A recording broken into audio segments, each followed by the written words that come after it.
घसीटाराम एक बहुत बड़ा बिजनेसमैन था। घसीटाराम की एक ही बेटी थी जिसका नाम पतलू था। एक दिन पतलू अपनी सहेली के घर जा रही थी। रास्ते में उसकी मुलाकात मोटू से हो जाती है। मोटू एक अच्छा लड़का था, लेकिन मोटू बेचारा बहुत ज्यादा गरीब था। मोटू अपनी माँ के साथ छोटे से घर में रहता था, जो कि टूटा फूटा था और एक कच्चा मकान था। गुजरते समय के साथ पतलू को मोटू से मोहब्बत हो जाती है और मोटू भी पतलू को पसंद करने लगता है। पतलू अपने पिता के पास जाती है और उसे सारी बात कह देती है। लेकिन पतलू बेटा, वो तो बहुत ज्यादा गरीब है।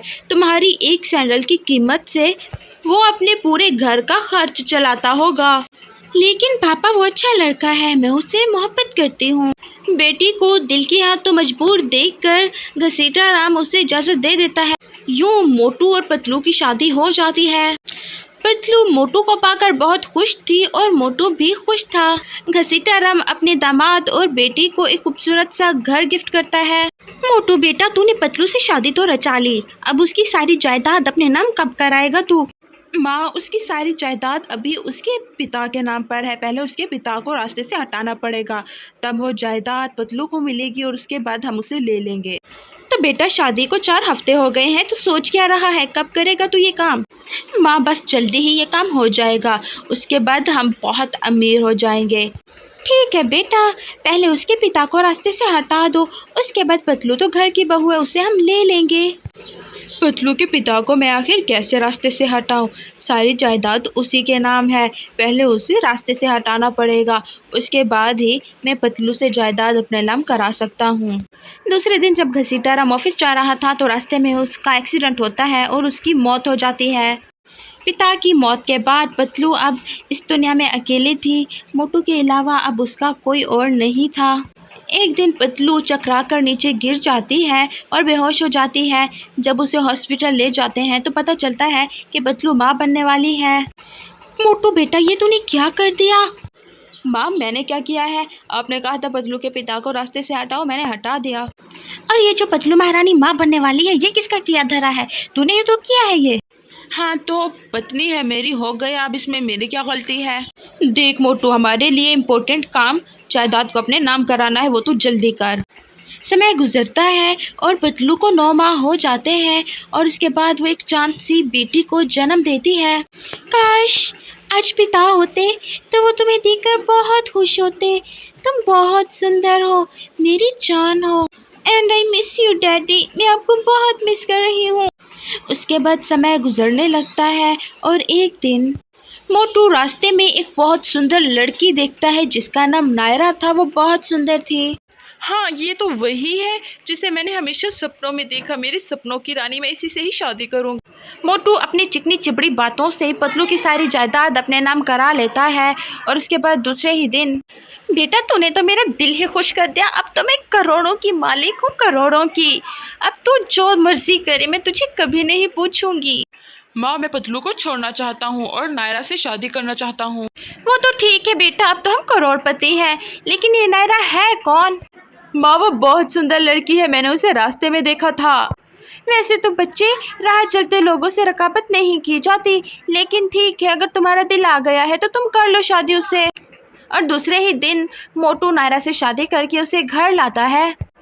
अरे बेटा, ये तो सच में बहुत सुंदर है। मोटू जी, मैं बहुत थक गई हूँ, मैंने आराम करना है, मेरा रूम कहाँ है, मुझे आप बता दे। जब पतलू को मोटू और नायरा की शादी का पता चलता है तो वो बहुत दुखी हो जाती है। आखिर मेरी मोहब्बत में कहाँ कमी रह गई थी कि मोटू जी ने ये सब किया। दूसरे दिन मोटू पतलू के कमरे में आता है। पतलू, मैंने नायरा से शादी कर ली है, ये तो तुम जानती हो। अब तुम्हारी इस घर में कोई जगह नहीं, तुम यहाँ से अपनी बच्ची को लेकर चली जाओ। कैसी बातें कर रहे हैं, मैं तो आपकी मोहब्बत थी, आप तो मुझसे मोहब्बत करते थे और मैं उस मासूम को लेकर अकेली कहाँ जाऊँ, कहाँ धक्के खाती फिरूंगी मैं। पतलू, अब ऐसी इमोशनल बातें ना करो, इनका मुझ पर कोई असर नहीं होने वाला। मैं जानती हूँ इन बातों का कोई असर नहीं होगा, अगर कोई असर होता तो आप कभी मुझे धोखा ना देते, कभी नायरा से शादी ना करते। लेकिन अब अगर शादी कर चुके हैं, मैं कुछ नहीं कर सकती। बस मुझे इस घर के किसी कोने में जगह दे दे, मैं अपनी बच्ची को लेकर कहाँ जाऊंगी, बताए मुझे। अच्छा, तो तू इस घर में जगह चाहती है, मैं तुझे अच्छे तरीके से रहने देती हूँ। ये सारी जायदाद तो मैं अपने नाम कराऊंगी और बाद में इस मोटू को भी मैं घर से निकाल दूंगी। ये समझता क्या है कि मैं इसे पसंद करती हूँ। शक्ल देखी है इस मोटू ने, अब तू भी इस घर में नहीं रहेगी। तो इस घर से चली क्यों नहीं जाती? क्यों नागिन बन के इस जायदाद पर अपना कब्जा जमाए बैठी है?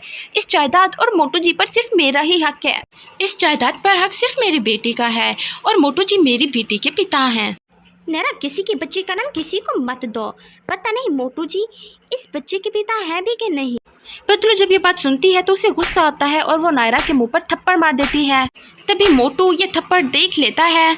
ज़बान संभाल कर बात करो, ये जायदाद मेरी और मेरे बच्चे की है जो मैंने मोटू जी को दी थी और ये मेरा घर है। इस घर से मैं नहीं, तुम निकलोगी।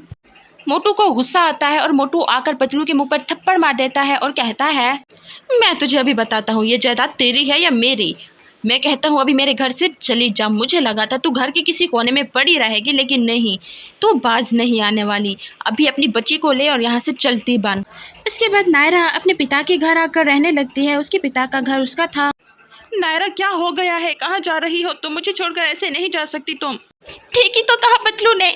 पतलू की औलाद कल को फिर आ जाएगी और ये घर, ये सब कुछ, और आप भी उसके पास चले जाएंगे और मैं खाली हाथ रह जाऊंगी। मैं नहीं रहना चाहती यहाँ, बस मैं अभी चली जाना चाहती हूँ यहाँ से। ये सब कुछ तुम्हारा है, सब कुछ।